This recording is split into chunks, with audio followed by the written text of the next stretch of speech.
Hey everybody, this is Will Middleton from WPCourseGuide.com, and in this video I'm going to talk through a little bit of some super high-level design principles. A lot on my channel I talk about how to do certain things, how to do certain settings in WordPress, how to do certain things in Lifter LMS, but I wanted to try something new with this video, and that's talking about like what to do.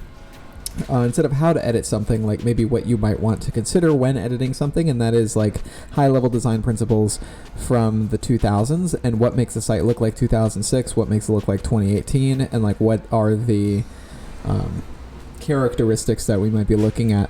Someone had reached out to me and asked, I want to make a website that is amazing and awe-inspiring, and I noted that that often has a lot to do with the audience you're trying to appeal to. And so because you could do styles from 2003, 2012, like there's a lot of different audiences out there on the web and a lot of different eras that the web and web design have gone through. So this is going to be a super high level topic of design from 2006 to 2024.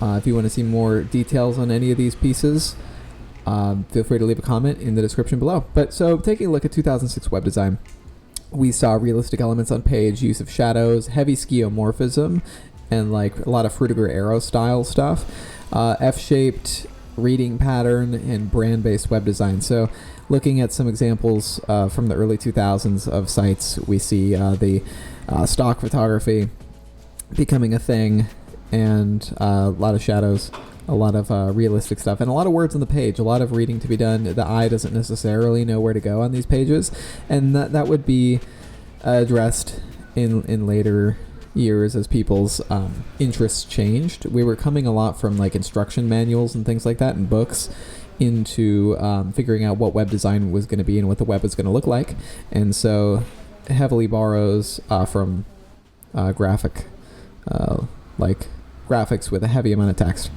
Moving into 2012, we moved into like serif fonts that complement lead fonts, big push for mobile responsiveness, dark mode, full bleed photos. Those are photos that go all the way across the page.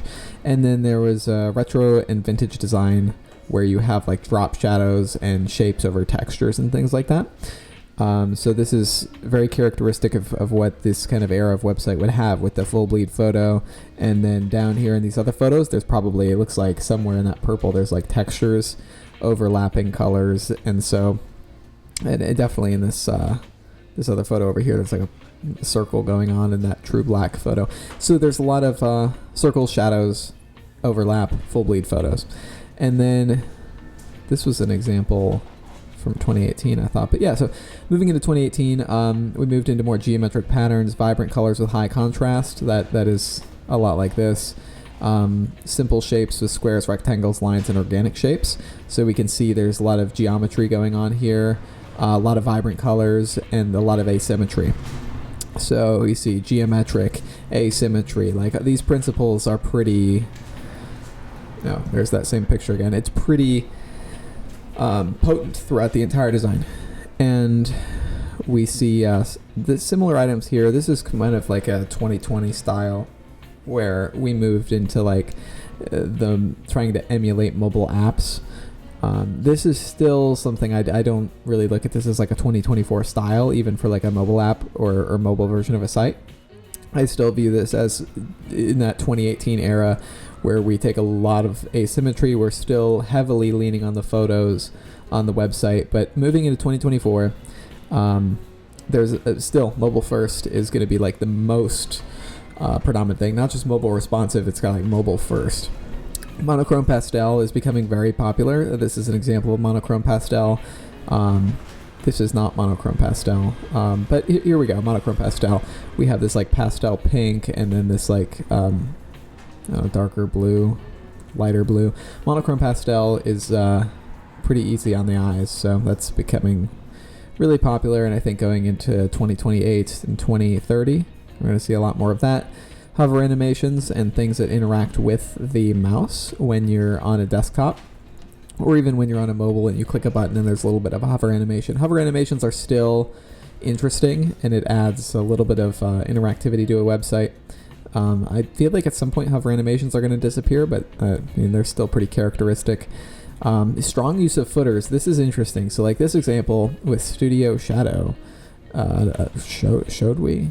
I don't know. This is some template from Canva, but this is an example of a web page that uses the footer instead of a header menu. So you see, this would be like what a web page would look like maybe on a tablet or something, and there's no header menu. It's just this main area with the footer on the page. And so when you load the page on a computer or desktop, it'll load like this menu. Maybe the menu is probably not sticky. It's probably not going to be stuck to the bottom, but the layout would probably be responsive based on the size of your device. So we always want that white portion at the bottom to show when we load the page, or the light gray portion.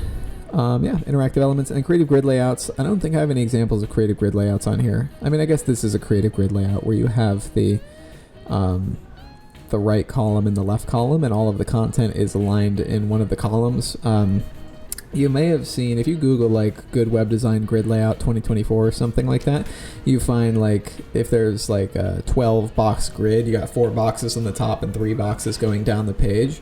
You might have like the 2 boxes on the left side of the page, the first one in the left corner and then the one below it, maybe serving as a title and navigation area. You see with things like Facebook, I guess, where you have like the menu is on the left-hand side of the page where you can go to your groups and your friends and etc. That's all on that left side of the page, but it doesn't take up the whole page. Like you could have some kind of a content area below that. So you'd have like the third box on the 4x3 grid would be dedicated towards content or an ad or something like that. That's still basically a sidebar, but getting more creative with grid layouts, maybe you would use so if you got a 4x3, you would use like the 4 boxes in the middle for something like this right here would be like you've got your 4x3 layout, and these are like the 4 boxes in the middle top, and then your 3 boxes along the bottom. This isn't really proportioned that way, but getting more creative with larger layouts. So yeah, I'm trying to build my websites more in a monochrome style, and moving towards stronger use of footers. And of course, mobile first isn't really my thing, because I talk to people who are building websites who are primarily on their computers, but I have been talking to some people recently who build websites on their phone, and they're crazy, but it's it's going to become a thing where people are building sites on their tablets and phones. So mobile first, even in this industry of like teaching people how to build websites, is going to start to take over. But I don't think that's going to become a really common thing until like 2030. So I have another 6 years to not worry about mobile first design for my businesses. But for your businesses where people are accessing on mobile like 80 or 90% of the time today, not only does monochrome pastel not burn your eyes as much as the 2018 style does, but it's really good for mobile when you're looking on a phone. Ease of use, very clear to see what's going on a page like this one here, where your eye is supposed to go, is very clear on these vertical layouts. So that's just a quick rant about different design ages and what kind of design your website might currently have and what kind of design age you want to move to. Like I wrote, people are still largely attached to 2012 and 2018 style. There is the perspective of like, if people are using applications that look like this, then maybe you'd want to make your application look like this. Like if your target audience is used to this sort of graphic interface, then maybe you'd want to have a graphic interface like this. But if you're looking to push the bill and push into what design is likely to come next, and what is kind of been coming next, what design is being produced this year for cutting edge designs, I would look at a 2024 web design style. Yeah, that's it. My name is Will Middleton from WPCourseGuide.com. Feel free to let me know in the comments below if you have any questions about what we talked about in this video, and I have a contact form on my website if you want to reach out there with any questions. I'll see you in the next video.